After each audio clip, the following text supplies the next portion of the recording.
The whisper that woke me, my daughter's whisper, pulled me from sleep. Daddy, there's someone under my bed. Was desperately tired, forcing my eyes open with effort. She stood beside the bed, staring at me with big, serious blue eyes. A monster under the bed. Classic. Suppressing the urge to grumble, I sighed and dragged myself out of the warm cocoon of blankets. She was only 5. Who else but her dad should teach her to face her fears? Even if my eyes were glued shut and the bed was far more tempting than my wife, who was staying at her mother's tonight. "Let's go see your someone," I said, taking her hand and leading her to her room. Even from the doorway, I spotted something white under the bed in the dark. The head of a plush teddy bear. Must have been tossed there during playtime and forgotten. A monster. Teddy, you're the bed-dwelling horror now. How do you like your new role? A few steps from the bed, my daughter stopped, refusing to go further. I knelt and pulled her closer. "You're a big girl now, right?" She nodded solemnly. I'm not supposed to be scared of bad things under the bed. Her tone was grimly serious. There's nothing wrong with being scared. But first, you have to understand what scared you. Look closely, okay? If you run, you should know what from. So you know how and where to run. I gave her a reassuring smile. Or if you even need to run. See, it's just your teddy. I reached for the toy, and my daughter shrieked. Daddy, that's not the bear. For the first time, real fear edged her voice. Except it didn't close. My fingers sank into it as if into nothingness. No resistance, no solid form. I tried to grip, but there was nothing to hold. A fraction of a second later, I realized it wasn't the guy that wasn't the Dithinge under the bed. Formless. It was my fingers. Surface. As quickly and completely as my hand had disappeared moments before.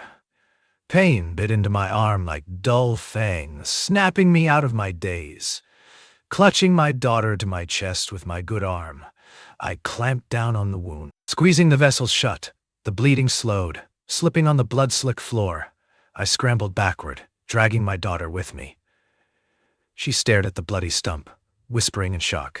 Dad, is this blood? Dad, you have blood. But I couldn't tear my eyes away from the nut bear under the bed. Now I saw it clearly. The head didn't taper into a plush body or stubby paws.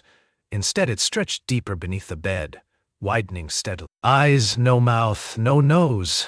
Nothing to break the smooth, snowy fur, or whatever it was covered in.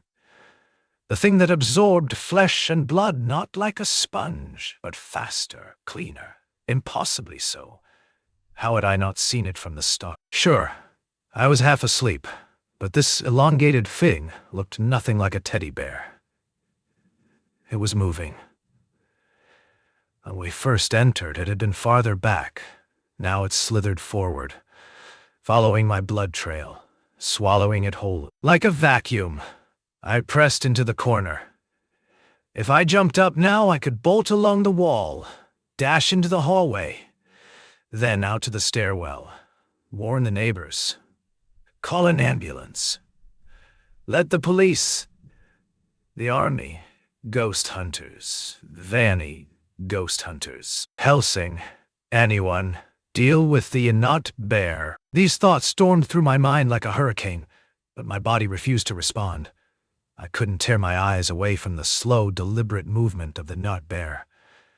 There was something unnatural, hypnotic about its smooth glide. It seemed to consist of hundreds of thousands of tiny, lightning-fast shifts, too quick for the eye to track.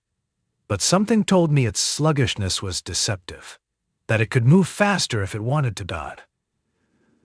That slipping past it was impossible. I noticed its widening body was about to brush against the bedside rail. Maybe that was my chance. How strong was this thing? Could it move the crib? Would that brief resistance buy me enough time to escape? Just then the creature reached a patch where my blood was thinner, smeared by my frantic steps. After its feast near the bed, it clearly didn't appreciate the meager offering. For the first time, it showed impatience and answered all my questions in one terrifying instant. It lunged, Half a meter in a blink. My blood turned to ice. If I had tried to run, I wouldn't even have seen it take me. Yet, for all its hunger, the Janat berry was picky. While it devoured flesh and blood completely, it had no interest in wood. The crib's side rail shattered like kindling, offering no resistance at all. The sound of splintering wood snapped my daughter out of her daze. Her eyes darted from my daughter out of her daze, leading on to the Janat bear, and then she finally screamed, "I'm in the hospital now. My wife and daughter are staying with her mother. They visit me.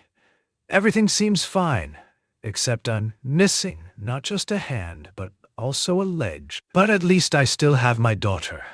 34% Dotchki. Yes, that thing is fast. But her child screams, something happens inside you. Arms and legs stop mattering. We made it out of the apartment. I even managed to slam the door behind us, though I doubt the door held it back. More likely it was the puddles of my blood on the floor, or maybe it had eaten its fill and decided to rest. The neighbors called the police and an ambulance. Nobody believed my story, of course, but a man bleeding out, missing a hand and a leg, tends to be taken seriously. The police treated the danger in my apartment with some caution. Not enough, as it turned out. From my wife's retelling of local rumors, I later learned that 2 officers died during the inspection. One lost his legs. Within hours, the building was evacuated and cordoned off. More police arrived, along with some serious-looking men in plain clothes. A few days later, their confidence waned, and the military showed up. Curious onlookers couldn't identify their branch. The cordon turned into a full concrete barricade around the building. Now there's talk of evacuating the entire district. Family and getting out of this city. I hope I make it. Is there even any point in running?